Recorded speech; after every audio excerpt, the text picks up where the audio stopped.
Hey everyone, welcome back to Juggling Gym, where my goal is to help you learn how to juggle and have fun doing it. Today I'm going to show you some intermediate bounce juggling tricks. You'll also learn how to transition between the bounce version of the trick and the toss version of the trick, which is called boss juggling among some jugglers. The bounce version of the shower is a little bit faster than the toss version of the shower because you can't just throw it as high as you want. In the bounce shower, you're constrained by your distance to the ground. Personally, I think that the shower looks better with forced bounce rather than lift bounce. The key thing with the shower is you want to make sure that you're hitting the exact same spot on the ground every time. It's a really quick pattern, so it's hard to recover if one throw is not in the right spot. With two balls, throw one ball down and one ball across. This can be simultaneous, or you can make the horizontal throw a split second after the first throw.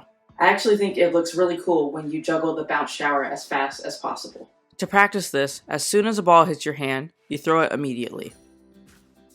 I'm going to assume that you already know how to juggle the shower.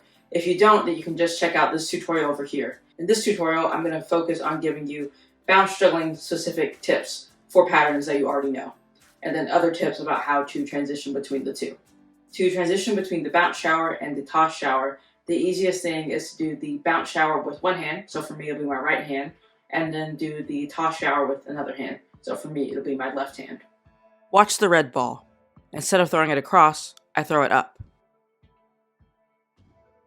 I make sure that I can catch the incoming ball before I raise my head all the way up. Then to go back to the bounce shower, I just throw the red ball down to the ground. And stay tuned until the end of the video because I'm going to give you a demonstration of creative ways you can link your toss and bounce juggling tricks. When you're juggling the bounce version of the box, you're just going to make the fourth row like that. So you're just going to lift up your hand and then drop it. So practice doing this and make sure that you're hitting the same spot on the ground each time. And of course, do it with both hands. And make sure that you can give the right amount of lift to the ball so that it comes right back into your hand.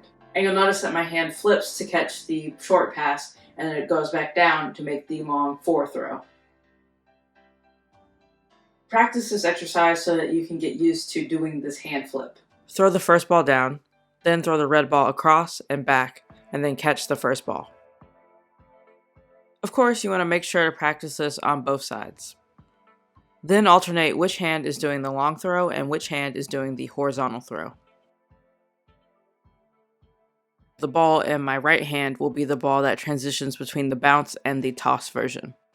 When I'm ready to make the throw, I flip my hand so that my palm is facing up. Then I make two high throws and I'm into the toss version of the box.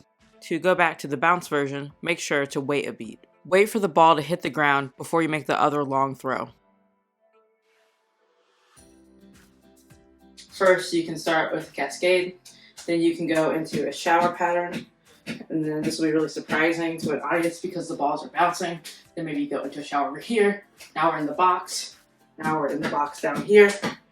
Now we're doing the trick where all three balls are bouncing at once. Then I'm doing the double bounce trick, which I also have a tutorial for. And so really you can just make it up, do whatever you want. These tricks all flow together. Once you know how to do the principle, it's really easy to string them together. Thanks so much for watching the video. Make sure to like, comment, and subscribe. Keep juggling and have fun.